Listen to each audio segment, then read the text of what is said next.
नई हुकूमत बरसरे इक़्तिदार है, नए अज़ाइम के साथ, नए मकासद के साथ इस वक्त अपनी समत का तयन कर रही है। गो कि ये हुकूमत इत्तेहादी जमातों पर मुश्तमिल है और ये पिछली हुकूमत से ज़्यादा इत्तेहादी जमातें हैं। हर एक को एडजस्ट करने की बातें हो रही हैं, बहुत बड़े चैलेंजेस दरपेश हैं और इसके मद्दे मुकाबिल पाकिस्तान तहरीक इंसाफ इम्पोर्टेड हुकूमत नामंजूर का नारा लगाए सड़कों पर है और इसी ज़िमन में वो फंड्स भी जमा कर रही है। ये अलग बात कि वो जो फंड्स हैं उसमें सबसे बड़ी जो तादाद है तकरीबन 40% के करीब फंड्स अमेरिका में बसने वाले पाकिस्तानियों ने भेजे हैं कि अमेरिका ने पाकिस्तान में मुदाखलत करके जो रजीम चेंज की है वो गलत किया है। अब पाकिस्तान तहरीक इंसाफ के भी मकासद हैं, एक तरफ इत्तेहादी जमातों के मकासद हैं, इस पर कुली तौर पर बात करेंगे। हमें ज्वाइन किया है एडिटर फोरम सीनियर राना अजीम साहब ने और इस्लामाबाद से ब्यूरो चीफ इस्लामाबाद सुहेल इकबाल भट्टी साहब हमारे साथ मौजूद है।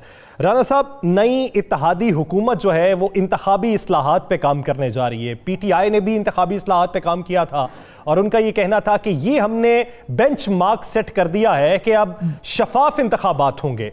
अब जो PMLN और दीगर इत्तेहादी जमातें करने जा रही हैं वो भी यही बेंचमार्क के साथ इंतखाबी इस्लाहात करने जा रही हैं। तो आपको क्या लगता है कि इस ज़िमन में इन्हें मुश्किलात क्या होंगी और इसका हासिल हुसूल क्या देख रहे हैं, नताइज क्या निकलेंगे? बिस्मिल्लाहिर्रहमानिर्रहीम, अस्सलातु वस्सलामु अलैका या सय्यदी या रसूल अल्लाह, अस्सलातु वस्सलामु अलैका या सय्यदी या हबीबल्लाह। देखें यहाँ सर, एक चीज तो बड़ी क्लियर है कि अगर आप ये बात कहें कि कोई भी इस वक्त इंतहाबी इस्लाहात जो हो रही है, मौजूदा जो करने की कोशिश की जा रही है, उनमें कोई ऐसा सिस्टम लाया जा रहा है कि इंतहाबात शफाफ हों, ऐसी बात नहीं है। कोई ऐसा सिस्टम लाया जा रहा है कि जनाब आम आदमी जो इलेक्शन लड़ता है वो भी इलेक्शन जीत सके। कोई ऐसा सिस्टम लाया जा रहा है कि जो इलेक्शन के कवानीन हैं उनके मुताबिक अखराजात हों, तो ऐसा मामला दूर दूर तक नहीं है। ये कागजों की हद तक है। सिर्फ ये इलेक्शन तरामीम जो मौजूदा हुकूमत करने जा रही है उसमें एक ही चीज है जो सबसे ज्यादा उनको डिस्टर्ब कर रही है, जिसपे सबसे ज्यादा उनको खौफ है, वो है कि ओवरसीज पाकिस्तानियों को किसी सूरत में भी वोट डालने का हक ना दिया जाए।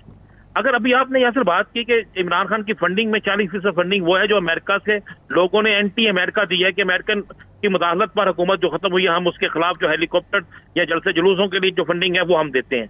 आप इससे अंदाजा लगा सकते हैं कि पाकिस्तान के बाहर बैठे हुए कितने लोग ऐसे हैं जो इमरान खान से मोहब्बत करते हैं। क्योंकि मैं खुद इस वक्त पाकिस्तान से बाहर हूँ, तो यासर मैं आपको बिल्कुल ये हकीकत कहता हूँ कि हमने अगर रिक्शा ड्राइवर और टैक्सी ड्राइवर से बात की, हमने होटल मुलाजिम से बात की, हमने वहाँ बिजनेसमैन से बात की, तो उनमें से 95% लोग ऐसे हैं जो खुल खुल के ये बात कह रहे हैं कि हम तहरीक इंसाफ के साथ करें हैं। अगर हम पाकिस्तान अपना सरमाया बेचते हैं, पाकिस्तान रकम बेचते हैं, तो फिर हमें पाकिस्तान की सियासत में हक अदा करने का हम क्यों रोका जा रहा अदा करने से?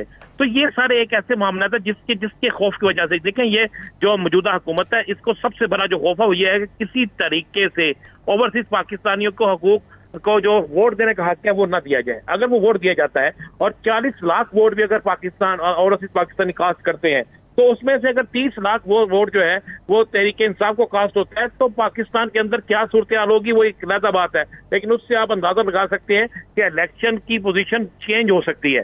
तो ये किसी सूरत में भी मुस्लिम लीग नून को, पाकिस्तान पीपल्स पार्टी को, जमीयत उलमा इस्लाम को, तीनों जमातों को ये किसी सूरत में कबूल नहीं। हालांकि ये तीनों वह जमातें हैं जिनकी पाकिस्तान के अंदर और पाकिस्तान के बाहर बैरून मुल्क में बाकायदा ओवरसीज के अंदर इनके रूट्स मौजूद हैं, इनके वहां पे तंजीम साजी मौजूद है। तो इनके बावजूद ये डर रहे हैं कि ओवरसीज जो है वो इस वक्त इनके साथ नहीं है। इलेक्शन तरमीम में जो सबसे बड़ी तरमीम होगी जो मौजूदा हुकूमत करना चाहेगी, जो करना चाहती है, वो सिर्फ एक ही तरमीम होगी, वो होगी ओवरसीज पाकिस्तानियों को वोट का हक ना मिले। ये आज आप इस बात को नोट कर लीजिएगा, जब भी इलेक्शन तरमीम पे बात होगी तो आपको ये चीज नजर आएगी। और खुदा ना खास्ता अगर ऐसा होता है तो ज़हन में रखिएगा ये इलेक्शन का हार जीत तो एक बात का मसला है, लेकिन ये पाकिस्तान के लिए नुकसानदेह होगा। क्योंकि ओवरसीज अगर पाकिस्तान पैसा भेजना बंद कर देते हैं, ओवरसीज अगर पाकिस्तान की तरक्की में अपना किरदार अदा नहीं करते, तो ये पाकिस्तान के लिए खतरा बड़ी खौफनाक चीज होगी। ये किसी सियासी जमात के फायदे या नुकसान की बात नहीं होगी। तो इसलिए आईनी ये जो इलेक्शन की इंतहाबी इस्लाहात की तरमीम है वो सिर्फ कागजों तक है, सिर्फ एक तरमीम है जो मौजूदा हुकूमत ने करनी है, जिसके लिए वो कोशिश कर रहे हैं। मुझे नहीं पता वो होती है, ये कामयाब या नहीं होती, लेकिन वो एक ही चीज है। और इसी चीज पे इमरान खान का भी कई जगहों पे डेडलॉक जो रहा है तीसरे फरीक के साथ, वो इसी बात पे रहा है कि किसी तौर पर भी वो मैं इस तीसरे फरीक पे भी आता हूँ। राना साहब, आपने तीसरे फरीक की बात की। फवाद हुसैन चौधरी साहब ने निजी टीवी को इंटरव्यू देते हुए बात ये की है, इकरार किया है, उनसे पूछा गया ताल्लुकात आपके तीसरे फरीक के साथ कैसे थे, एस्टैब्लिशमेंट के साथ, तो उन्होंने कहा कि ताल्लुकात अगर ठीक होते तो आज बरसरे इक़्तिदार ना होते। साथ में ये शेर भी पढ़ा कि वक्त करता है परवरिश, बरसों हादसा एकदम नहीं होता। इसका मतलब ये हुआ कि ताल्लुकात उनके खराब हुए हैं, इसी वजह से वो बरसरे इक़्तिदार नहीं रहे। देखिए यहाँ से बात बड़ी सी सिंपल सी है, ये तो सबको नजर आता है, जो फवाद चौधरी ने आज बात की है ये बिल्कुल नजर आता है।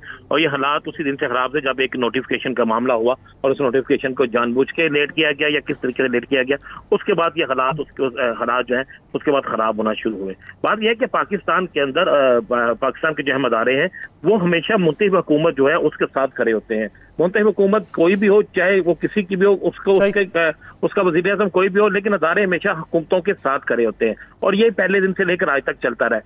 हुकूमत को मुंतखब करने वाले लोग कौन है, उनको मुंतखब किसने किया, जो मुंतखब करके लाए हैं उन्होंने अच्छा किया या बुरा किया, इससे उनको गर्ज नहीं होती। उनको गर्ज होता है जो वज़ीर आज़म है, जो मुतल्लिक़ अफराद है, हम उनकी सपोर्ट करें। और पीटीआई का मुस्तकबिल क्या लगता है? लाहौर का जलसा, इमरान खान साहब ने कॉल दी है, बड़ी तादाद में आएंगे। इत्तलात ये भी है कि इमरान खान साहब को मशवरा दिया गया कि आप वीडियो लिंक के जरिए खिताब कर लें, बजाते खुद ना जाएं। देखें यासर, इसमें आपको मैं दो बड़ी खबरें दे देता हूँ। एक तो लाहौर के जलसे के हवाले से बता दूं कि ये लाहौर का जलसा पाकिस्तान की तारीख का एक बड़ा जलसा होगा। इसी वजह से हाकिम वक्त जो है वो इतने परेशान है, वो चाहते हैं कि लाहौर के जलसे में इमरान खान टेलीफोनिक खिताब कर लें, वीडियो लिंक से खिताब कर लें, खुद ना आए ताकि उससे क्राउड कम हो सके। हालांकि लाहौर शहर में इसी जगह पर जहाँ जलसा होने जा रहा है, पीडीएम की 11 जमातों ने भी जलसा किया था और उन 11 जमातों ने भरपूर तरीके से जलसा किया था। और अब अगर वो 11 जमातें हुकूमत में हैं तो अब उनको चाहिए कि अपोजिशन में जो जमात है उनको भी जलसा करने दें। उस वक्त भी वीडियो लिंक पर खिताब जो पाकिस्तान में मौजूद थे किसी ने नहीं किया था, जो पाकिस्तान से बाहर थे उन्होंने वीडियो लिंक पे खिताब किया था। तो एक बात तो बड़ी क्लियर है कि इस जलसे से खौफ की फजा जरूर है। खौफ की फजा अगर ना होती तो आप उस जलसे के दौरान इंटरनेट बंद करना, उस जलसे के दौरान केबल को बंद करना, उस जलसे के दौरान ऐसी चीजें करना और रास्ते रोक के जानबूझ के ये कहना कि दूसरे रास्ते से जाएं ताकि लेट से लेट जो है काफिले वहां पहुंच सके। इस जलसे का बड़ा इंपैक्ट होगा। देखिए हुकूमत के ज़हन में शायद ये बात है कि इमरान खान का ये आखिरी जलसा है। इस जलसे के बाद इमरान खान ने कोई नई डेडलाइन नहीं दी, कोई नई डेट मुकर्रर नहीं की कि किस डेट पे जाके मजीद जलसा होगा। मैं आपको बड़ा क्लियर बता दूं कि इमरान खान जो है इस जलसे के बाद 11 मजीद जलसे करेंगे। मैं ये आपको एक बड़ी खबर ब्रेक कर दूं। जबकि दूसरी तरफ हुकूमत ये फैसला कर चुकी है और फैसला क्या कर चुकी है, गौर इस पे हो रही है और बाकायदा इस पे 2 मीटिंगें हो चुकी हैं और इस पे गौर किया जा रहा है कि अगर इमरान खान दोबारा सड़कों पे निकलते हैं, दोबारा रुख करते हैं मजीद जलसे जुलूसों के, तो फिर इस चीज को बहाना बनाकर के दहशत गर्दी हो सकती है, इस चीज को बहाना बनाकर के इनकी जान को खतरा हो सकता है, जलसे जुलूसों में कोई वाकया हो सकता है, तो इमरान खान को हाउस अरेस्ट किया जा सकता है। सही, हाउस अरेस्ट किया जा सकता है। राना साहब ब्रेक पे जाना है, वन लाइनर जवाब दीजिएगा। हुकूमती इत्तेहादी जमातों का आइंदा इलेक्शन के हवाले से क्या प्लान है?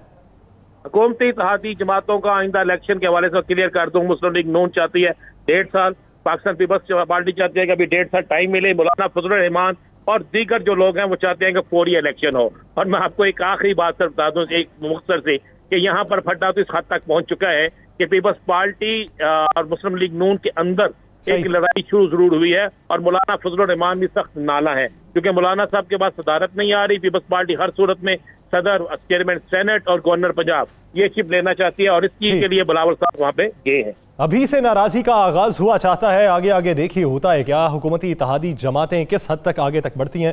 बहुत शुक्रिया राना अजीम साहब इस हवाले से अपना वक्त देने के लिए।